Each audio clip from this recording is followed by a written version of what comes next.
Software BTech అయిపోగానే software కోసం పరుగులు పెట్టడం, ఆల్రెడీ సాఫ్ట్వేర్ ఉద్యోగాలు చేస్తున్నటువంటి వాళ్ళకి ఇప్పుడు అనేక మందికి ఓ పక్కన ఇబ్బంది ఎదురవుతున్నటువంటి దశలో వచ్చే ఏడాది అంత ఆశాజనకం లేదని చెప్తున్నారు.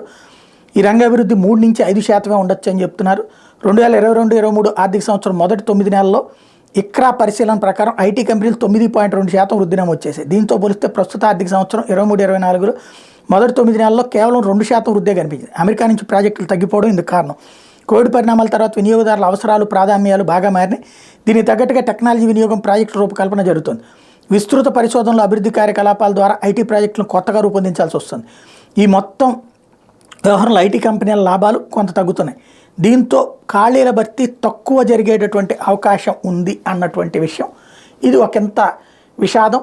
డిమాండ్ ఎక్కువ ఉన్నప్పుడు కోవిడ్ టైంలో డిమాండ్ ఎక్కువైపోయి చివరికి మూన్ లైట్ కాన్సెప్ట్ ఒకే రోజు 2-3 ఉద్యోగాలు చేసుకోవడానికి కూడా అవకాశాలు ఇచ్చారు. ఇప్పుడు కథ మారుతోంది.